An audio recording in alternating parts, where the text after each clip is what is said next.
Tries to throw those non-committal shots out to the outside to draw the attention away. It doesn't look like Lumumba's taking the bait. Not at all. He sees it coming, and he's not falling for the trap he's trying to set. Shot attempts seem to be getting a little bit more desperate on the side from Garma, but he finds himself in for the body lock entry right there, and he gets the judo head and arm throw. This is a very, very bad position if you're Lumumba Jr. You've got to figure out a way to get yourself up, and what a way to use the fence to create a scramble and get yourself out of danger. But he is still not completely out of deep waters, folks. Garma started to get his back working for the rear naked. Beautiful switch of positions right now from Junior. Junior now on the offensive with Garma's back up against the fence. The crowd is on their feet. Declared your winner by unanimous decision. Lumumba Sayers Jr.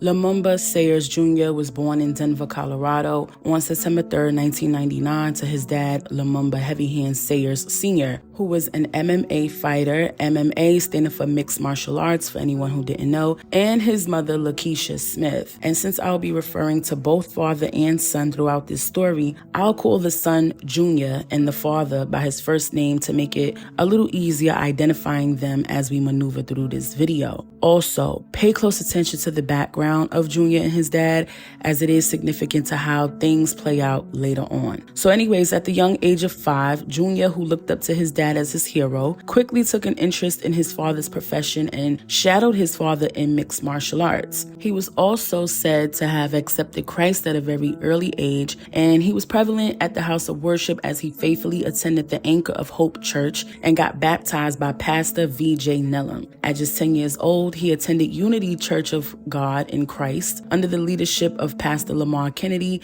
where he was active in the Sunshine Band, youth choir, and purity class.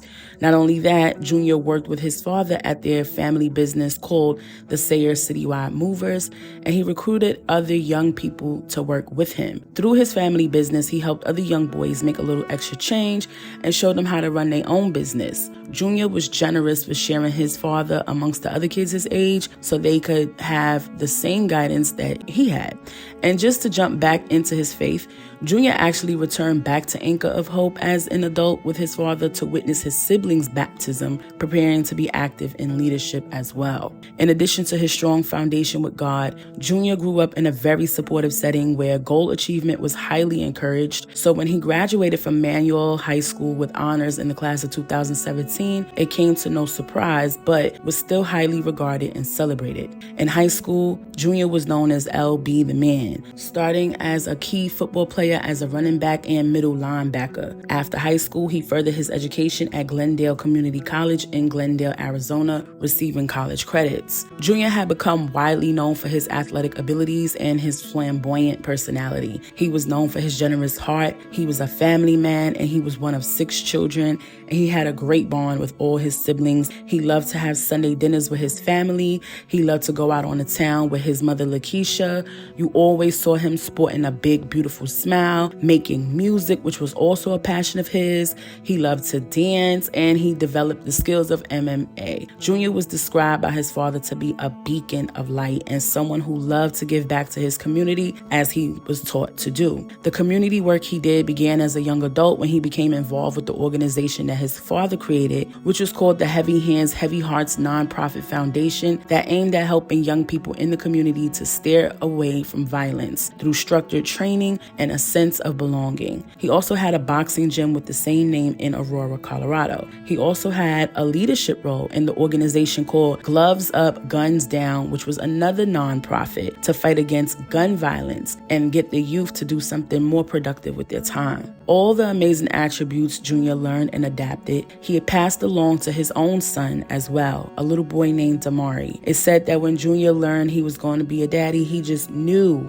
he was going to have a little boy of his own that he could raise with all the support and stability that was provided to him by his family, especially by his dad. Junior had an unbreakable bond with his father, Lumumba. One minute they would be mad at each other, and the next they would be calling each other like nothing ever happened. They were inseparable. They never did anything anything without each other. They was always working together, training, whatever it was, they were hand in hand.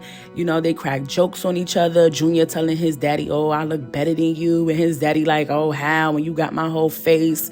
Just a very healthy relationship between father and son. Junior would attend his father's practices and go to his fights, and it inspired him to walk in the same path. So his journey in MMA really began back in 2009, where he fought in various promotions, including Strikeforce, where he became known for his aggressive fighting style and his knockout power. But he debuted his talent in the big ring in July of 2020 with a TKO. His MMA record was 2-0-0, which is 2 wins, 0 losses, and 0 draws.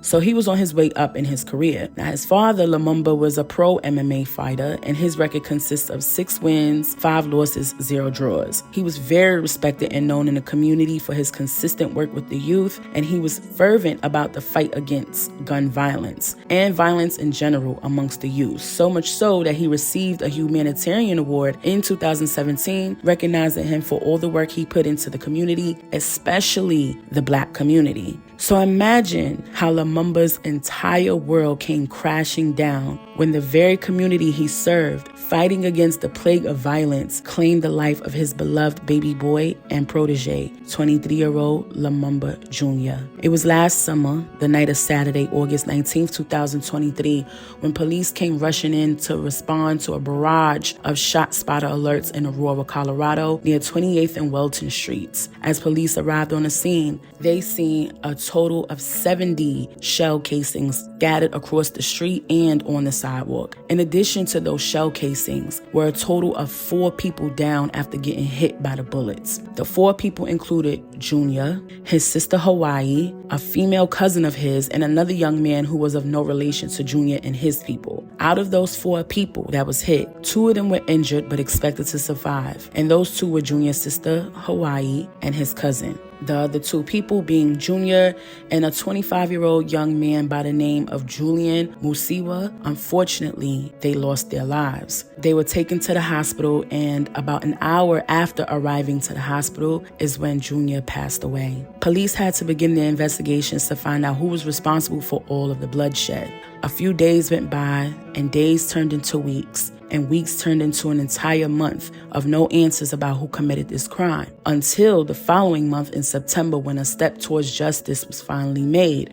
Or so we thought. A man by the name of Tyrell Braxton was arrested and faced charges of first-degree homicide and first-degree assault. Now, what's crazy is Tyrell wasn't even supposed to be outside that night in August last year, nor should he ever had any access to a firearm, because at the time of the shooting, Tyrell was living in a halfway house on federal probation from 2 prior felonies. Plus, the entire situation was caught on camera, and what was seen on camera caused a controversial conversation amongst the public for all reasons that you wouldn't even think.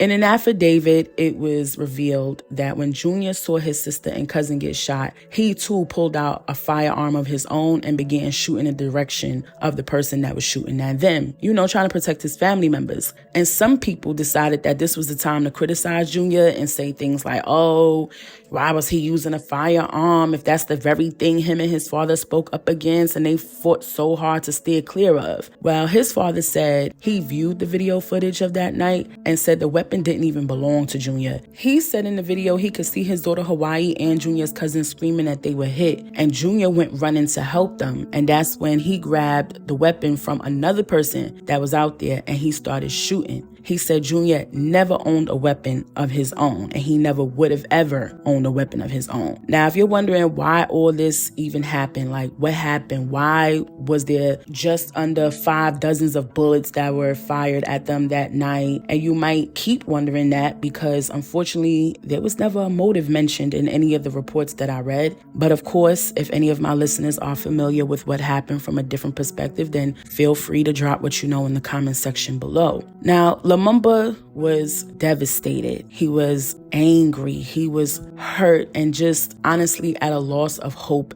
in the world. but he didn't want his son's name to be forgotten. That was very important to him, that his son would not be forgotten. He urged that his son's memory needed to be remembered. Lumumba spoke to several different outlets expressing his feelings about the death of his son. He stated, quote, "He was my best friend. When he was born, I said, that's my face. He was my everything. He was a great father, a great big brother, everything you could ask for in a son. My son touched a lot of lives. He was stopping a lot of the violence here in the community, putting on boxing matches and stuff and showing these kids that there's a different way. He touched a lot of people. He was there for a lot of people. He brought a lot of people who needed help to me.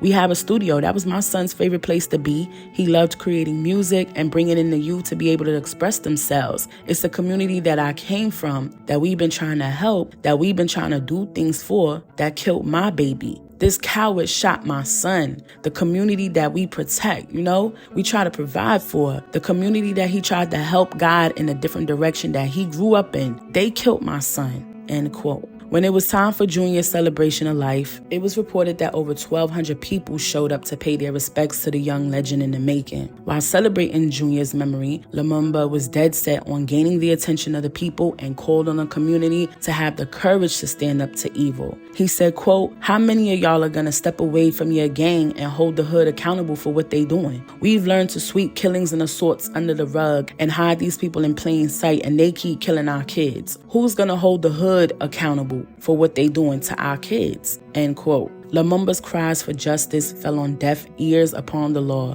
because just a month after his arrest, Tyrell Braxton's homicide charges had been dropped and the case was dismissed, but he was still facing a federal charge of illegal possession of ammunition. Now, what happened? Why were the charges dropped?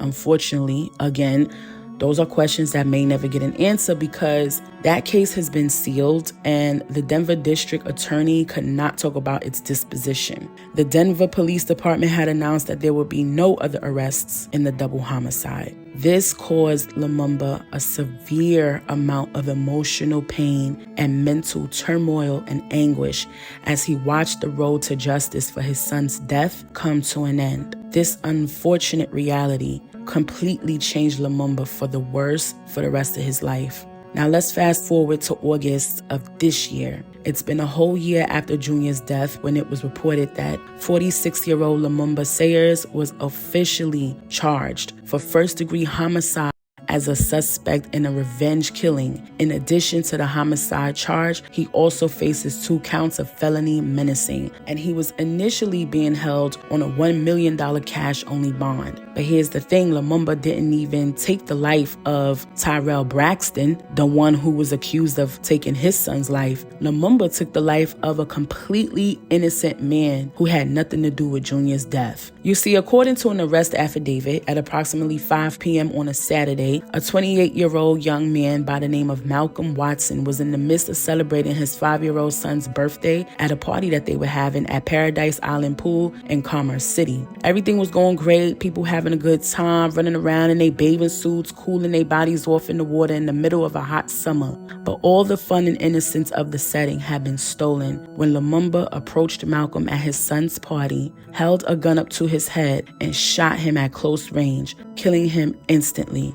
But the headshot allegedly wasn't enough, as it was reported by witnesses that he fired the weapon a total of 10 to 20 times, emptying the clip. Witnesses also stated that Lumumba even pointed his weapon to an innocent bystander in a threatening way, on some, like anybody could get it type of thing, before he walked back over to where Malcolm's body was and tried to shoot him again with a second firearm, but apparently that one jammed. Lumumba then took a set of keys from Malcolm's pockets before allegedly planting a semi-automatic pistol with a loaded magazine next to Malcolm's body. When police arrived to the scene, they saw Lumumba walking towards a black Cadillac Escalade as witnesses shouted out to the police like, that's him right there." According to the affidavit, it's believed that Malcolm was a friend of Tyrell Braxton and that Lumumba killed him as revenge against Tyrell. One of Malcolm's sisters, a girl named Destiny attorney Davis said her brother was an amazing brother. He was the family protector and always smiling, and how much she was just going to miss him so much. And she said he was her entire world. She expressed her remorse for the death of Junior while declaring the unfair decision of taking an innocent life in retaliation, and not only just taking Malcolm's life, but taking his life right in front of his child. On Thursday, August 15th, was the first court appearance for Lumumba in regards to Malcolm, and Malcolm's family showed up with all the smoke for Lumumba. Malcolm's mother, a woman named Tawana McKinley, shouted at Lumumba as she banged her fists on the podium in the courtroom. Both sides of the courtroom were packed with people who were showing support for Lumumba and for Malcolm. In fact, the support on Malcolm's side was so deep, they had to move people to another courtroom because it got too packed in there. Tawana told 17th Judicial Judge Jeffrey Ruff, quote, "If you let this man out, it's your fault if guns and bloodshed go on in this community. This is not over by far on any side. This is going to be on you, Your Honor," end quote.